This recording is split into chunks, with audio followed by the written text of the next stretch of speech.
Hola, ¿qué tal? Mi nombre es Claudia Castillo, soy estudiante de la Universidad Abierta y a Distancia de México, UNADEM, y en esta ocasión les voy a presentar la asignación a cargo del docente en línea de la materia de soporte nutricional, en la que abordaremos los aspectos más elementales que fueron estudiados a lo largo de esta materia. A efectos de esta presentación, vamos a iniciar con la introducción, definiciones, diferencias, tipos de fórmulas, vías de administración, indicaciones, contraindicaciones y por último conclusiones sin omitir, obviamente, fuentes de información. Introducción. Es importante tener en cuenta que existen condiciones médicas que debido a su severidad, complejidad y duración implican que los pacientes tengan dificultades para poder consumir los alimentos, también asociados a complicaciones de salud o procedimientos quirúrgicos. Debido al riesgo persistente de desarrollar deficiencias nutricionales que afecten la recuperación, el pronóstico y la calidad de vida de estos pacientes, resulta importante que se instrumenten métodos y formulaciones nutricionales específicas que cubran los requerimientos energéticos y alimenticios requeridos para asegurar la recuperación y el óptimo funcionamiento del organismo. Bajo este contexto se encuentra el soporte nutricional, un tipo de alimentación en la que se utilizan fórmulas nutricionales especialmente diseñadas para evitar el desgaste al estado nutricional. De ahí la importancia que los estudiantes conozcamos más sobre estos instrumentos y herramientas. Definiciones. En soporte nutricional tenemos dos tipos de alimentación. Por un lado está la nutrición enteral, un tipo de alimentación en la que se utiliza como vía de acceso el tubo digestivo para la provisión de los nutrientes requeridos por el organismo. Por otro lado tenemos lo que es la nutrición parenteral. Este es un tipo de alimentación mediante la cual el aporte de nutrientes requeridos se realiza directamente a la sangre. Diferencias. Cada uno de estos tipos de alimentación tiene sus particularidades y vamos a analizar un poco más acerca de cuáles son sus diferencias entre ellos. En lo que refiere a la nutrición enteral, bueno, tenemos que esta es más fisiológica, es más fácil de preparar, administrar y controlar. También presenta menos complicaciones y menor gravedad. El uso de nutrientes es mucho más eficiente, de menor costo y reduce las complicaciones sépticas y promueve la recuperación debido a que mantiene las funciones orgánicas, incluida la digestión, evita la atrofia muscular e incrementa el riesgo de aspiración y puede provocar intolerancia. Algunas de sus características ahora, pero de la nutrición parenteral.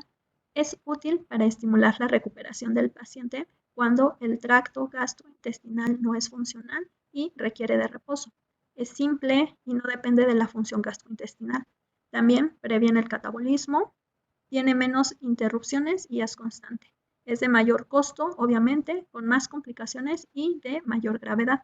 Es difícil de controlar. Puede provocar desajustes metabólicos e incentivar el síndrome de realimentación. Tipos de fórmulas. Estas primeras formulaciones van a ser específicamente para la nutrición enteral. En un primer lugar, tenemos las dietas poliméricas, cuyas características nutricionales son las siguientes. Mantienen los nutrimentos intactos, proveen proteínas entre el 6 y el 25%, carbohidratos entre el 30 y el 85%, lípidos entre el 25 y 50% y fibra de 4 a 6 gramos por litro. Tienen una osmolaridad alta, alta tolerancia también, y viscosidad media. En cuanto a las indicaciones, este tipo de dietas está indicada cuando la capacidad digestiva es completa, pero la alimentación es insuficiente o inadecuada, por cirugía, poco apetito o requiere de un aporte nutricional extra. Las contraindicaciones es que tengan los pacientes obstrucción intestinal total o perforación del intestino. En cuanto a las complicaciones, puede haber náuseas, vómito y distensión abdominal. Este tipo de dieta la podemos encontrar licuada o también artesanal o industrial. Por otro lado, tenemos las dietas elementales, cuyas características nutricionales es que tienen aminoácidos elementales, de ahí su nombre, y nutrientes de pequeño tamaño, que son los monómeros, para favorecer su absorción. En cuanto a las proteínas, estas son hidrolizadas, los carbohidratos los encontramos en forma de glucosa, Y los lípidos aportan de entre un 1 y 4%, principalmente de aceites vegetales. Fibra no contiene. En cuanto a sus características, tienen alta osmolaridad, tolerancia media y viscosidad también media.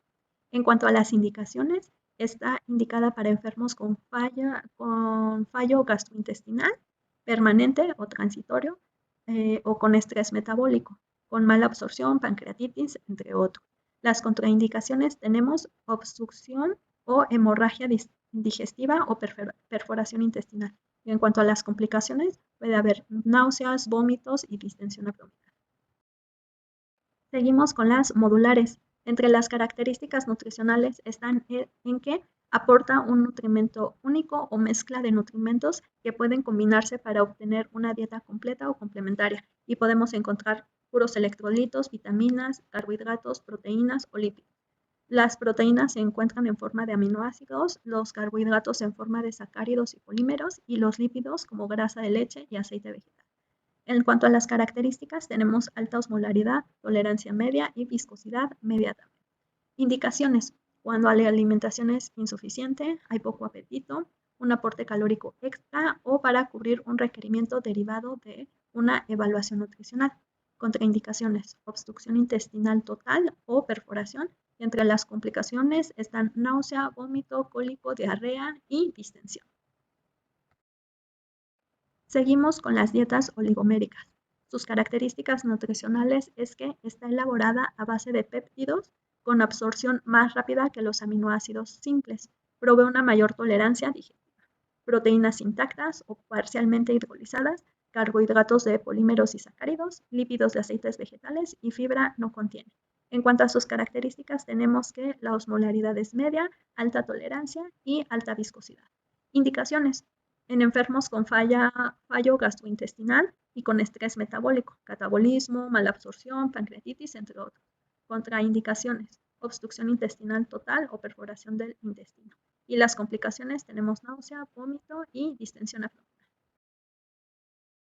Ahora, en lo que refiere a la nutrición parenteral, bueno, aquí vamos a encontrar formulaciones ya más específicas y los macronutrientes van a estar en sus formas simples. Por ejemplo, las proteínas a partir de aminoácidos esenciales como la glutamina. Carbohidratos los vamos a encontrar en forma de dextrosa y los lípidos mediante triglicéridos de cadena media o fosfolípidos de yema de huevo y glicerol. Aquí también es importante cubrir los requerimientos de electrolitos, micronutrientes y de vitaminas, cuyas principales indicaciones las dejo presentadas en esta diapositiva. Vías de administración. Las vías de acceso que vamos a utilizar para la nutrición enteral son las siguientes. Nasogástricas, que es a corto plazo cuando los pacientes tienen una función gastrointestinal normal.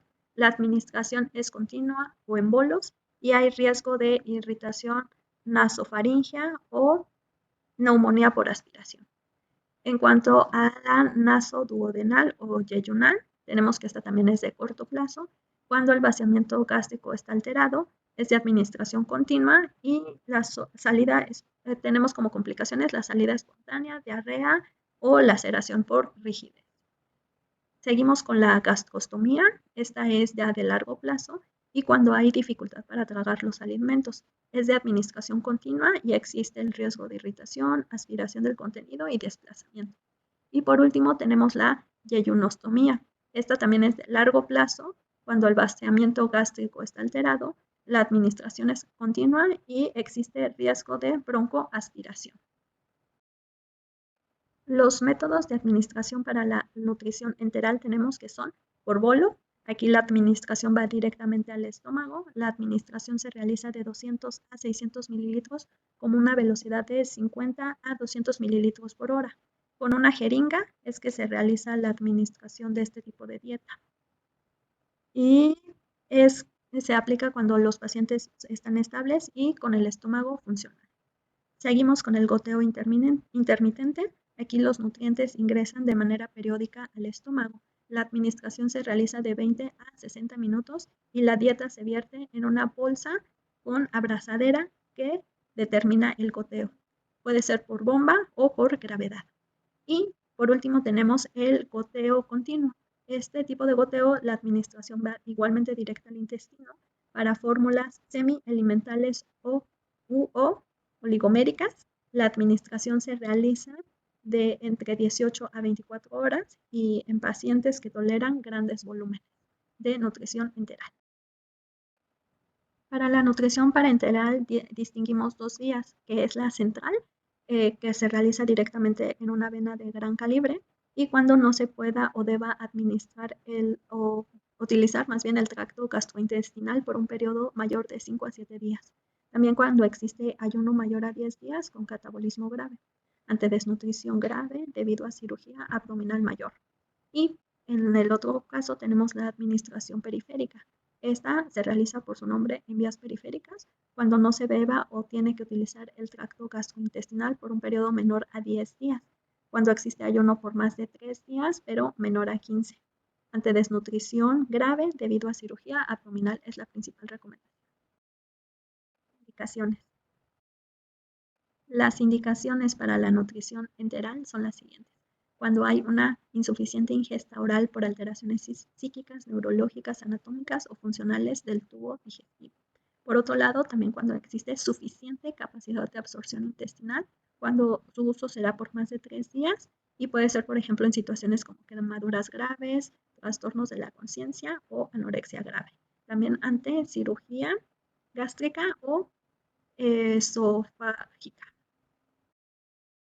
Las indicaciones para la nutrición parenteral son, se administra en pacientes con tracto gastrointestinal que no permite la administración, digestión o absorción de nutrientes por un tiempo mayor de 5 a 7 días, cuando se requiere mantener un reposo del tubo digestivo por algún motivo terapéutico, en pacientes con cuidados intensivos o en condiciones críticas, y cuando la nutrición enteral es insuficiente. Contraindicaciones. Para la nutrición enteral tenemos cuando existe enfermedad terminal con alimentación sin beneficios evidentes para el paciente, con síndrome de intestino corto, obstrucción intestinal o peritonitis, vómito o diarrea persistente, fístula con secreción abundante, no es posible el acceso con sonda o no existe una adecuada función gastrointestinal. Las contraindicaciones para la nutrición parenteral son cuando la vía digestiva es funcional, obviamente se puede administrar nutrición enteral. El paciente está bien nutrido o con desnutrición moderada. El periodo de administración es menor de los 5 días, pero tal vez sea mayor a los 10 y en pacientes terminales con mayores riesgos que beneficios.